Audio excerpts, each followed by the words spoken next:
Hello, everyone, and welcome to On the Safe Side, a monthly podcast hosted by the editors of Safety and Health magazine, the official magazine of the National Safety Council. This is Barry Botino, Associate Editor at Safety and Health. With me, as always, are my fellow associate editors and podcast co-pilots, Alan Ferguson and Kevin Drewley. Hello, guys. Hey, Barry. Hi there, Barry.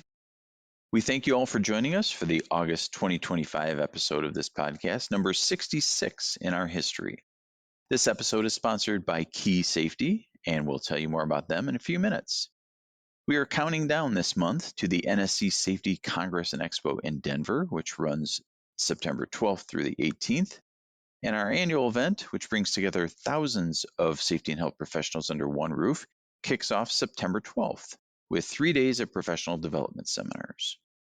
On Monday, September 15th, four-time U.S. Olympic high jumper Shauntae Lowe kicks off the event with her keynote presentation at 8 a.m. on decision-making in difficult moments. The expo floor opens immediately after the keynote, along with 3 days of technical sessions, networking opportunities, and vendors galore sharing safety solutions. This podcast will also have a live episode at 2 p.m. local time on Monday, September 15th in the Safety Huddle area of the expo floor. Come join us and our guest, safety leader and speaker Brian Felko. We'll be talking about all things safety leadership and taking questions from the audience. You can find out all about the happenings at Congress and Expo online by visiting congress.nsc.org, and we hope to see you in Denver. In this month's podcast, we'll share more about stories from the pages of the August edition of the magazine in our In This Issue segment. Merle Heckman, a safety podcaster, master trainer, and speaker, will join us for our 5 Questions With interview. Merle will discuss how safety professionals can get the most out of their time at Congress. And we'll get you caught up on news from around the safety world in our In Case You Missed It segment. Is everybody ready? Away we go.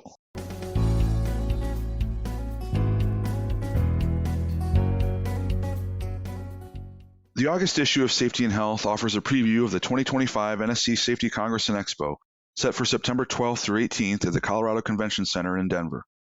The event descends upon the Mile High City for the first time in its history, offering more than 130 focused technical and educational sessions, as well as 25-plus professional development seminars, all aimed at enhancing and advancing safety professionals' careers. Safety and Health explores these sessions and other highlights of the week, including an exhibitor list, Best in Show, and the New Product Showcase Awards. The issue also includes a feature story I wrote covering emergency readiness plans. The story notes that workplace emergencies can happen anywhere at any time and takes employers through important processes for building an effective workplace emergency readiness plan.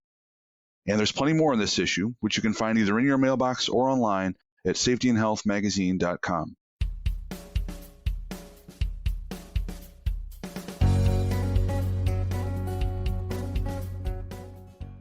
Working at height shouldn't feel like a gamble.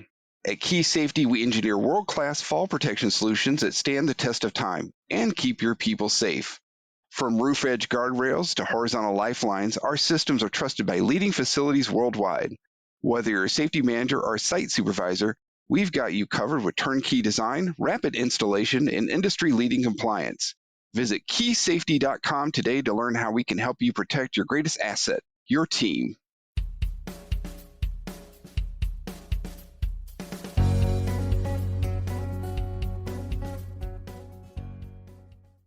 Hundreds of technical sessions on all things safety, vendors as far as the eye can see on the expo floor, and energetic keynote speakers inspiring attendees each day.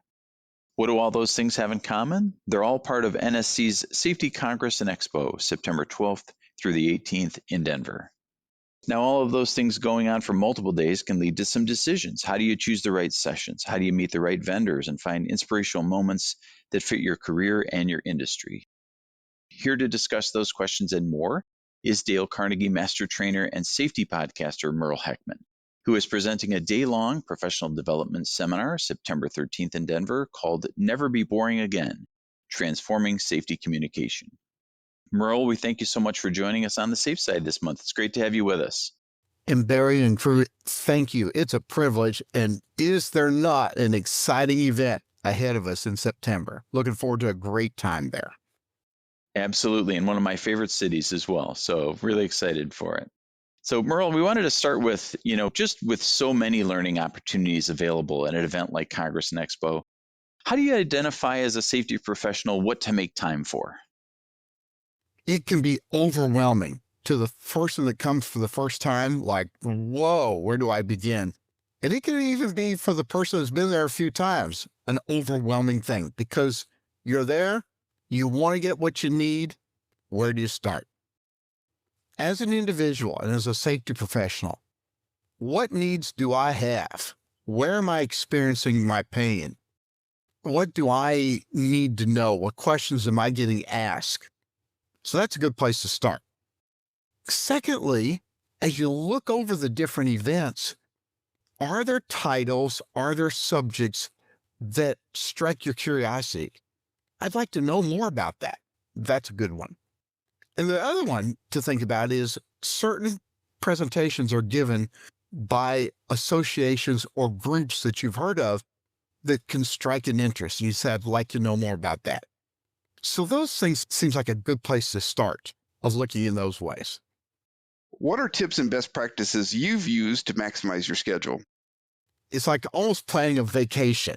All right, I got all these things I want to do. Now, how do I fit it all in? So I believe one of the best ways to do this is, first of all, take a look at the overall schedule and say, these are some of the must-dos that I want to make sure I get to. And then after that, you prioritize and you say, all right, what are some others that I'm curious about or the topic, the speaker I'm interested in? And then you go for there. So you take some time to strategically plan out. I mean, we love the word strategize. Well, that's even a good way when you're dealing with a big conference to approach it that way. One other sidebar is I think you need to take a look at geographically where they're being held at in the center. It's a big place. Now, if you're the person that needs steps and say, okay, I want to zigzag from one side of the building to the other, okay. But also give yourself a little bit of leeway to look at geographically where they're at. One time I went to a conference and I did not have good shoes and I was in pain. I was in Las Vegas and a friend of mine came and picked me up and said, I got to get some shoes. And they took me to Skechers. I'm not getting a feedback or I'm not getting cut on Skechers, but that has now become my shoe of choice. So certainly take the time to get yourself some good shoes. If you're a first timer in those shoes and you're walking around, what would you advise vis-a-vis networking? How should people approach that? I believe that, Kevin, one of the great opportunities of going to this Congress is getting the chance to talk to people and meet people. And sometimes we get real nervous. We sit down in our chair and there's people around us and we're like, I don't know, should I talk to them?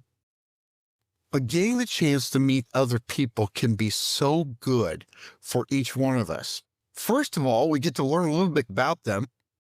Sometimes they can't even become a longtime acquaintance and friend, but just to get to know some people. It's as simple as, hi, my name is Merle, and your name is? I've never heard anybody get turned down when they did that by simply introducing themselves. And then we learn to ask questions about them. We're trying to learn, well, where are you from? What do you do? Hey, what have you been learning here from the conference? Or just general things like that. Because we find that when we let people talk about themselves, they like to talk about themselves. And it's good for us because our goal is not to talk to them and tell them our life story, but we can learn from other people. And I've been fortunate, gentlemen, in conferences that I attended, I met some people just by striking up conversations. Sometimes I was the veteran that had been to a lot of these things, and they were brand new and they were nervous. I have longtime friends now that I have met just by simply talking. And then, you say, well, what's your email? What's your phone? Or, where you at on LinkedIn? It's a great, valuable thing. So what I would say is questions are your friends. Learn some questions you can ask to get to know people and let your curiosity, respectful curiosity, help you to make connections that can be a benefit for both of you over time. Merle, we talked about kind of the enormity of the expo floor, and what are some benefits of making connections with vendors that are relevant to your industry?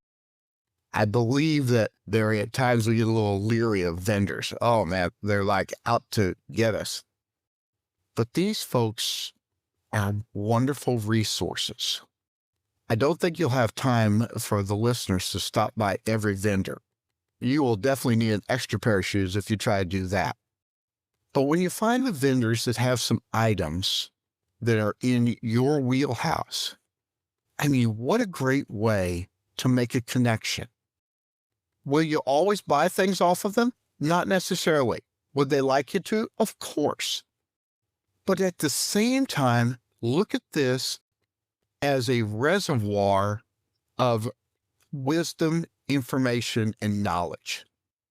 Because again, you might buy from some of these people, you might not. But having those people you've talked to, and they know your name, and they see your card, those can be great resources for you when you say, I just need to ask somebody a question about this. So sometimes we kind of shun vendors, but they can be huge benefits to you in the future. Merle, this has been such a fantastic conversation. As a final question, how can you share what you've learned when you return back to work? This is a very delicate subject because all of us have had those people that went off to the conferences, learned a few things, and now feel like they are the most knowledgeable people in the world. They got all this information.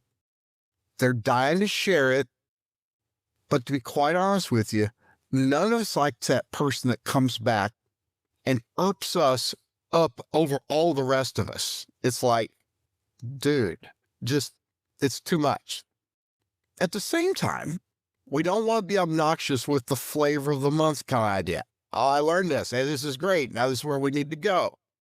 And all your other constituents and coworkers haven't heard all the things that you shared. So to be reasonable, first of all, sometimes people say, hey, you went to the conference. What did you learn? I would encourage us to think of one topic, one idea that could be beneficial to all. So if you're asked, have one, not 15. The other thought is, it's not like you've got to that day give all the things you learned. You know, one thing I heard one time is this. This might be a topic, an idea for us to ponder, consider. Because we just want to be kind to the people that are back there home that probably would have liked to have gone to the conference, but didn't get to. So you got to use a little wisdom and discretion of how to do it. You'll be much more well received, and you can have a chance to be a trusted advisor with kind of information, but not all of it at one time. And Merle, I know that you're giving a one-day professional development seminar, and also you'll have another presentation. Can you share what you want folks to take away from your presentations in Denver? We're going to spend that one day on how to be a better communicator, and we're titling it, Never Be Boring Again. One of the saddest indictments on us in the safety profession is when you ask people the most common description they think of our talks that we give, sadly, the word boring comes up. And we're going to look at creative ways, reasonable ways, and doable ways that people can help their ideas to be heard, help their ideas to stick, and just be more effective in group presentations, even one-on-one presentations. Then there'll be another 1-hour session where we're going to talk about this subject from skepticism to credibility. Because one of the most important qualities that we as safety professionals need is for people to be able to trust us. And we're going to talk about that, some principles of Dale Carnegie that help us in that. And both those topics can be very beneficial to us as individuals as we go back home and are working with our folks. Great. Well, Merle, we appreciate your time. It's been a great discussion with you this month here on the Safe Side.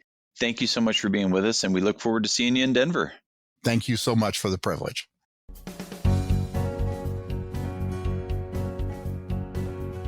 For some of us, August brings back memories of returning to school. While we don't want to remind you of the end of summer or when you had piles of homework, we do want to impart some knowledge with the In Case You Missed It segment. And I'll start. In case you missed it, OSHA and MSHA issued a number of proposed rules and one final rule on the same day, July 1st, as part of what they're calling an aggressive deregulatory effort. The final rule gives OSHA the ability to promulgate, modify, or revoke construction standards without the required input from the Advisory Committee on Construction Safety and Health. The DOL called this an unnecessary procedural requirement. I did reach out to at least one member of the ACCSH to see how they felt about this, but I did not hear back from that person. From OSHA's website, it looks like all the terms for the members of the ACCSH have expired, and they haven't held a meeting since October 2024. So 3 of the 25 proposed rules were reviewed by the White House's Office of Information and Regulatory Affairs. They included one that would allow workers to wear filtering face piece respirators, think N95s, or loose-fitting powered air purifying respirators, or PAPRs, without first undergoing a medical evaluation. And OSHA said in its rationale that the medical evaluation doesn't effectively detect risks from workplace use of FFRs or loose-fitting PAPRs. The agency also is seeking to codify a change in the General Duty Clause based on a 2014 appeals court dissent authored by future Supreme Court Justice Brett Kavanaugh. In that case, the appeals court in D.C. upheld an OSHA citation against SeaWorld following the 2010 death of a killer whale trainer. And part of that lone dissent from Kavanaugh was that the General Duty Clause doesn't authorize OSHA to prohibit, restrict, or penalize inherently risky activities that are intrinsic to professional, athletic, or entertainment occupations. Among its other proposed rules, OSHA is seeking to end its record-keeping and reporting requirements for its ETS on COVID-19 exposure in healthcare. The agency also has quite a few proposed rules on substance-specific respirator requirements, including asbestos, benzene, and lead. Finally, OSHA is seeking to withdraw its proposal that would add a column to the OSHA 300 log on work-related musculoskeletal disorders and rescind its construction illumination requirements in 1926.26 and 1926.56. Now, MSHA issued 18 proposed rules on the same day, July 1st. The 3 reviewed by OIRA, or the Office of Information and Regulatory Affairs, would take away agency district managers' ability to make changes to employers' training and retraining programs for miners, approval criteria for roof control plans, and approval criteria for ventilation plans. Among MSHA's other proposed rules is allowing workers access to electronic versions of hazard communication information. I know that was a longer than usual in case you missed it, but there was a lot of flooding the zone by DOL agencies. And if you want to know more, you can find more information on our website, safetyandhealthmagazine.com. Kevin, what about you? On my end, just wanted to briefly mention something about a recent webinar that was conducted by CPWR, the Center for Construction Research and Training. I know earlier this year we had reported on some highlights just about an increase in just deaths and also non-fatal injuries among Hispanic construction workers. But this one highlights a soon-to-be-published study from members of University of North Carolina at Chapel Hill's Carolina Center for Healthy Work Design and Worker Well-Being. And part of the research included a survey of 500 construction workers and interviews with a little more than 50 workers, and about 85% of respondents were Hispanic. And it was looking at some of the usual things that we report on with language barriers and training materials being available in both languages, but it just really took a little bit more of a deeper dive, so to speak, on some of these things. In addition to the research, the reporting covers some takeaways, and just want to highlight briefly a couple of those. Some recommendations for employers that the researchers had were to just engage workers in creating solutions for healthier, safer workplaces, to organize worker committees that are worker-led and in workers' main languages. There also was some feedback from one of the researchers that just said there's needing to be more communication from the worker level going up to foremen and the safety teams and the management to get that voice of the worker, which always is something that we're looking to highlight. A suggestion was that employers might conduct these meetings in both English and Spanish. Distinguished worker translators would be to use a hard hat sticker or helmet of a different color to let that worker know that someone can translate if there happens to be something. So again, just some additional insights into a topic that we can cover here. Barry, what would you like to highlight? Well, Kevin, I wanted to highlight a recent news item I wrote for Safety and Health magazine, and this is regarding a study by the Lloyd's Register Foundation in London. And the takeaway from this research was that They'd really like to see researchers and occupational safety and health practitioners work more closely together. The benefit would be to enhance decision making on workplace safety issues. So the Lloyd's Register folks, they examined 53 studies that assessed the effectiveness of OSH interventions since 2015. And they found that the current evidence kind of lacks clarity and consensus on what is meant by certain concepts or even the word safety, as well as many different direct and indirect measures of safety. And the reason why the researchers here say this relationship between research and OSH practitioners is important is because 20% of workers globally have experienced harm in the past 2 years. And the International Labor Organization estimates that workplace incidents and diseases cause 3 million deaths and 395 million non-fatal work injuries a year. Now, those findings from the study also included 5 recommendations for researchers, and I won't share all 5, those are on the website, but one of them is to seek guidance on designing, conducting, and reporting evaluations of OSH interventions to ensure the quality of future research. And there are also some other ones, 4 other recommendations that folks can read online. Just wanted to share that one with you all this month. Back to you, Alan. Is there something you think we missed? Let us know by emailing us at safehealth@nsc.org.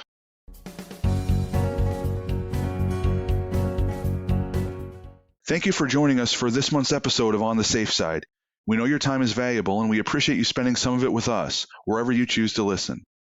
Speaking of time well spent, if you happen to be Denver bound in September, please be sure to say hello to the Safety and Health team at the NSC Central booth.